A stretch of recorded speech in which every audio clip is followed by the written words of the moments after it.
Aloha. So, for the Sanshin today, make sure we're in tune. CFC. Should go without saying when you're doing different movements, one will be major, minor, minor, major, major, minor, diminished, and then back to our one. Doesn't really make sense without having chords that have 3 notes, so that's why we work on triads and dyads. If you put a capo at the 2nd fret and then you play out your 6 and your 8, you get D major. If you continue to keep it there, that's fine, but you need to be able to also do this shape, which is our D, and then when you have the construct moving this note forward and this note over, you get your G. It's very, very good to know that, and the idea is big stretches in the beginning help us to see how these notes move.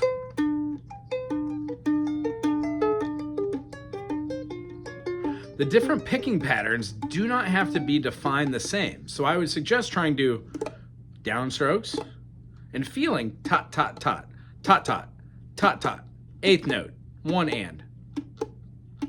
Feeling tuplet, 1, 2, 3, 1 and or 1 E and, or 1 and 2. Any way you want to count it, we're wanting to feel up, up, and down. We also can do down, down, up, down, down, up, or up, up, down, or down, down, up, up, up, down. It just becomes a dance at a certain point, a sway out of all the things you practice.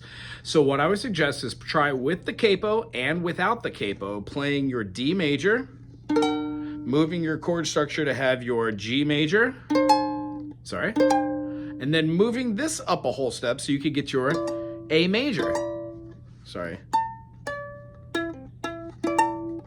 and then moving that back down. This actually isn't the best instrument to do that, but time will tell. If I could only get the Sanshin, might be able to make one too. So try and play with your capo here. If I have one, don't I have one? Yes.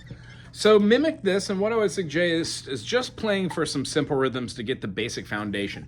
We will always be keeping our hand going, and the whole concept is if you can play your D, and then you can play your G, and then you can move this up a whole step and put down your 2nd finger on the 2nd fret there. You're gonna get your A, and then back to your G, and then back to your D.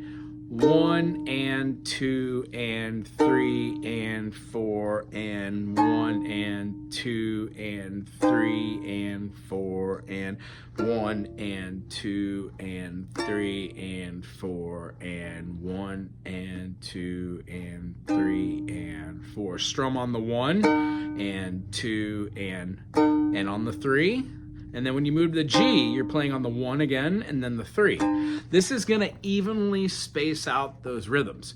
You will understand that you can also throw half notes, quarter notes, whole notes, 16th notes at all these different rhythms, and they become something like 1, 2, 3, 4, 1, 2, 3, 4, 1, 2, 3, 4.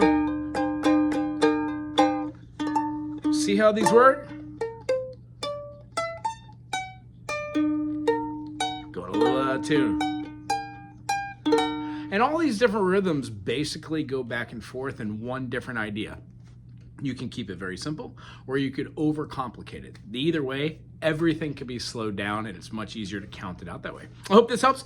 Give me a buzz if you have any more questions. Stick with your D major. I'm sorry, here, you have the capo on. D major, your G major, and your A major,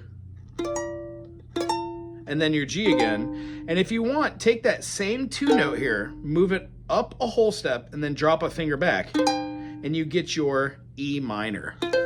You're just gonna need to cover that. If you move up your E minor a whole step, you get an F sharp minor. So if you have your D major, E minor, F sharp minor, G major,